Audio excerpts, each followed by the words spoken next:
ഇയാനി ക്രിയേഷൻസിലേക്ക് എല്ലാവർക്കും സ്വാഗതം. അപ്പോൾ ഇന്ന് നമ്മൾ പരിചയപ്പെടാൻ പോകുന്നത് നമ്മൾ എല്ലാ തുണികളിലും നല്ല സ്റ്റിഫ് കിട്ടാൻ വേണ്ടിയിട്ട് നമ്മൾ കംഫർട്ടും അതുപോലെ തന്നെ സ്റ്റിഫ് ആൻഡ് ഷൈനൊക്കെ മുക്കുന്നവരാണ്. അപ്പോൾ ഞാൻ ഇന്ന് നിങ്ങൾക്ക് പരിചയപ്പെടുത്തുന്നത് ഇതൊന്നും ഇല്ലാതെ നമ്മുടെ വീട്ടിലെ ഒരു ചേല ഉപയോഗിച്ചിട്ട് നല്ല തുണിക്ക് നല്ല സ്റ്റിഫ് കിട്ടാൻ വേണ്ടിയിട്ടുള്ളൊരു ഐഡിയ ആയിട്ടാണ് വന്നിരിക്കുന്നത്.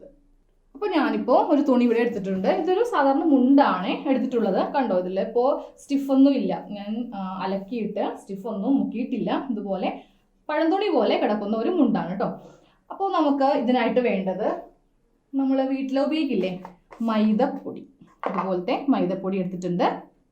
ഒരു പാത്രത്തിലേക്ക് നമുക്ക് നമ്മുടെ തുണി നമുക്കേ അറിയാൻ പറ്റൂ എന്തോരം തുണിക്കാണ് നമുക്ക് സ്റ്റിഫ് വേണ്ടതെന്ന്. അപ്പോൾ നിങ്ങൾ അതനുസരിച്ചിട്ട് എടുക്കാം കേട്ടോ. അപ്പോൾ ഞാനിന്നിപ്പോൾ ഈ ഒരു മുണ്ട് മാത്രമേ മുക്കുന്നുള്ളൂ. അപ്പോൾ അതിന് വേണ്ടിയിട്ട് കുറച്ച് മൈദപ്പൊടി, ഇപ്പോൾ ഞാനിപ്പോൾ 2 ടേബിൾ സ്പൂൺ മൈദപ്പൊടി എടുത്തു. ഇനി ഇതിലേക്ക് സാധാരണ വെള്ളം, പച്ചവെള്ളം നമ്മൾ അലക്കുമ്പോഴൊക്കെ എടുക്കില്ലേ, അതുപോലത്തെ വെള്ളം കുറച്ചൊഴിച്ചിട്ട് നന്നായിട്ടൊന്ന് മിക്സ് ചെയ്തെടുക്കണം. ഇതുപോലെ ഇങ്ങനെ നല്ല കുഴമ്പ് രൂപത്തിൽ മൈദയും കുറച്ച് വെള്ളം കൂടി ഇതുപോലെ ഇങ്ങനെ കുറുക്കിയെടുത്തു. ഇനി വേറൊരു ബക്കറ്റ് എടുക്കുക, ആവശ്യത്തിനുള്ള വെള്ളം ഒഴിക്കുക. അപ്പോൾ വെള്ളം ഒഴിക്കുമ്പോഴേ ചെറിയ ചൂട് വെള്ളം കേട്ടോ. ഞാൻ ചെറുതാക്കിയിട്ട് വെള്ളം ചൂടാക്കിയിട്ടുണ്ട്, തിളപ്പിച്ച് കൊടുക്കണ്ട. അപ്പം നമ്മുടെ കൈ ഇതുപോലെ നമുക്ക് ചൂടാവരുത്, നമ്മുടെ കയ്യിൽ ചൂടാവരുത്, ചെറിയ ചൂട് മതി.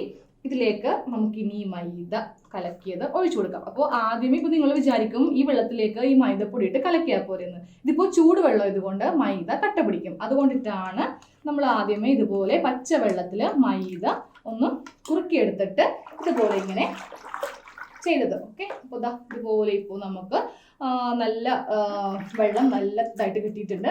മുണ്ട് മുക്കാം. അപ്പോൾ നമ്മൾ മുണ്ട് ഇതുപോലെ നന്നായിട്ട് ഇതിൽ മുക്കിയെടുത്തു കേട്ടോ. അപ്പോൾ പണ്ട് കാലങ്ങളിലൊക്കെ ഈ സ്റ്റിഫൊക്കെ വരുന്നതിന് മുൻപ് നമ്മൾ കഞ്ഞിവെള്ളമായിരുന്നു ഉപയോഗിച്ചിരുന്നത്. അപ്പോൾ ചില ആൾക്കാർക്ക് കഞ്ഞിവെള്ളം ഉപയോഗിക്കാൻ ഭയങ്കര മടിയാണ്, കാരണം ചില മണം ഉണ്ടാവും എന്ന് പറഞ്ഞിട്ട്. പക്ഷേ ഇതിന് അങ്ങനെ യാതൊരുവിധ സ്മെല്ലോ ഒന്നും ഉണ്ടാവില്ല. നമ്മൾ കഴിക്കുന്ന മൈദപ്പൊടിയല്ലേ ഇതിലിട്ടിരിക്കുന്നത്, മൈദപ്പൊടിക്ക് അങ്ങനെ വേണ്ടാത്ത ചീത്ത സ്മെല്ലോ ഒന്നുമില്ല. അപ്പോൾ ഇതുപോലെ നമ്മൾ മുണ്ട് നന്നായിട്ട് മുക്കി വെച്ചു. ഒരു 3 മിനിറ്റ് ഇങ്ങനെ ഇരിക്കണം കേട്ടോ, എന്നാലേ ആ കറക്റ്റായിട്ട് ആ സ്റ്റിഫ് തുണിയിൽ പിടിക്കുകയുള്ളൂ.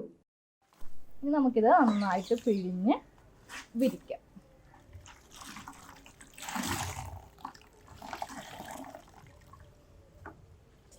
ഇതുപോലെ നന്നായിട്ട് കുടഞ്ഞിട്ട് വേണം, ഏത് തുണിയാണെങ്കിലും ഇപ്പം മുണ്ടെന്ന് മാത്രമല്ല നമ്മുടെ ചുരിദാറോ പാൻറ്റോ എന്ത് തന്നെയാണെങ്കിലും ഇതുപോലെ ഇങ്ങനെ കുടഞ്ഞിട്ട് വിരിക്കാം. ഇതുപോലെ വിരിച്ചിടുക. അപ്പോൾ നല്ല വെയിലില്ലെങ്കിലും കുഴപ്പമില്ല, നല്ലോണം സ്റ്റിഫും കിട്ടും. അതുപോലെ തന്നെ യാതൊരുവിധ മണവും ഉണ്ടാവില്ല.